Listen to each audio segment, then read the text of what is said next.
Hi dear viewers, कैसे हैं आप सब। मैं हूं नीता गुलाटी रावल, मॉडर्न मॉम की देसी कहानियां चैनल से।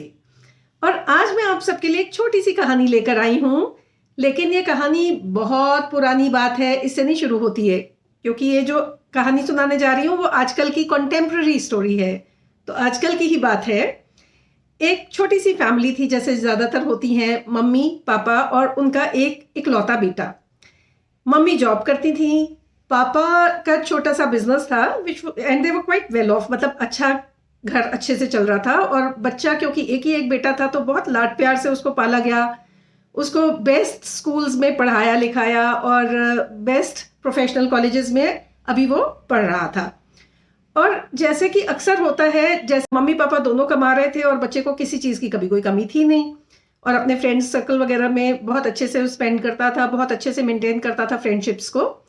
तो बहुत सारे फ्रेंड्स थे उसके। और एक टाइम ऐसा आया कि जब वो बहुत प्राउड फील करने लगा कि मेरे इतने सारे फ्रेंड्स हैं, और उसको पापा जो है आउटडेटेड लगने लगे, क्योंकि पापा का सिर्फ एक फ्रेंड था। अब एक बार जब उसकी इस तरह की बातें पापा ने सुनी, तो उनको लगा कि अब बेटे को थोड़ा सा एक असलियत भी समझानी बहुत ज़रूरी है। तो उन्होंने एक दिन अचानक बेटे को कहा कि अच्छा चलो, तुम्हारे बहुत सारे अच्छे फ्रेंड्स हैं, क्लोज फ्रेंड्स हैं, तो जो तुम्हारा बेस्ट फ्रेंड है ना, आओ चल के आज हम उसकी परीक्षा लेते हैं। बेटा बड़ी खुशी खुशी तैयार हो गया, क्योंकि उसको अपने फ्रेंडशिप पे और अपने फ्रेंड्स पे बहुत गुमान था, बहुत विश्वास था। तो रात के 2 बजे हुए थे। दोनों जो है बेटे के बेस्ट फ्रेंड के घर पहुंचते हैं, और बेटे ने जो है पहले तो डोर बेल बजाई, अंदर से कोई जवाब नहीं आया। फिर बेटे ने जोर जोर से दरवाजा खटकाया और अपने फ्रेंड का नाम ले लेके उसको बुलाया कि बाहर मैं खड़ा हूँ, भाई आ जाओ, मुझे ज़रूरी कोई काम है।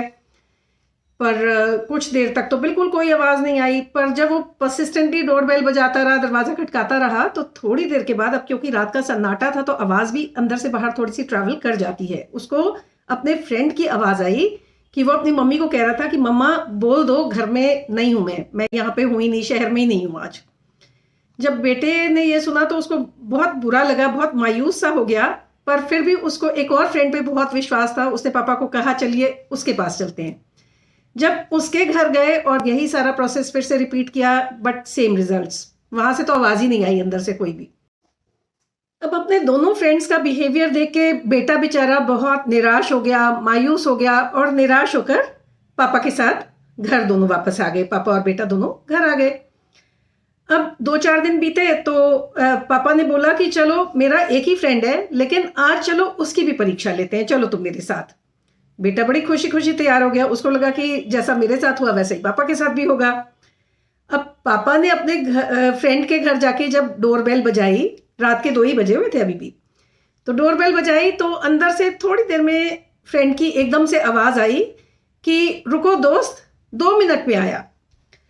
अब जब 2 मिनट के बाद पापा के फ्रेंड ने दरवाज़ा खोला, तो उसके एक हाथ में रुपयों की थैली थी और एक हाथ में तलवार थी। तो जो बेटा और तो काफ़ी हैरान हो गया ये देख के कि ये क्या है। और उसके पापा ने भी पूछा कि दोस्त ये क्या है। तो उनके फ्रेंड ने जवाब दिया कि देखो, रात के 2 बजे अगर तुमने मेरा दरवाज़ा खटखटाया है, तो 2 ही रीजंस हो सकते हैं। एक तो ये कि अचानक से तुम्हें बहुत बड़ी फाइनेंशियल प्रॉब्लम कोई आ गई है, उसके लिए अगर फाइनेंशियल प्रॉब्लम है तो मैं रुपयों की थैली तुम्हारे लिए ले आया हूँ। और दूसरी प्रॉब्लम ये हो सकती है कि तुम्हारा किसी के साथ झगड़ा हो गया है। अगर झगड़ा हो गया है तो इसलिए ये तलवार लेकर आया हूँ, और अभी चल के तुम्हारा झगड़ा सुलटाते हैं, निपटवाते हैं, साथ चलता हूँ मैं तुम्हारे। तो ये देखकर फ्रेंड की भी आंखों में आंसू आ गए, और उसके बेटे को भी पूरी बात समझ में आ गई। और फ्रेंड ने कहा, जो पापा थे मतलब, उन्होंने कहा कि दोस्त, मुझे ना रुपयों की ज़रूरत है, ना मेरा किसी से झगड़ा हुआ है। आज सिर्फ मैं अपने बेटे को जो है फ्रेंडशिप की डेफिनेशन या मित्रता की परिभाषा समझाना चाहता था, जो तुमने बखूबी समझा दी है। तो ये थी ये प्यारी सी स्टोरी। अब आप लोग मुझे बताइएगा कि आपको इस स्टोरी में से क्या समझ में आया, कैसी लगी, और क्या वाकई पापा के फ्रेंड जैसा एक सच्चा फ्रेंड आपके पास है, और क्या आप किसी के ऐसे सच्चे फ्रेंड हैं, ये भी ज़रूरी है। कमेंट्स में ज़रूर बताइएगा मुझे, ओके। और अगर कहानी अच्छी लगी हो तो लाइक और सब्सक्राइब तो बनता है ना, ठीक है। Have a nice day, bye.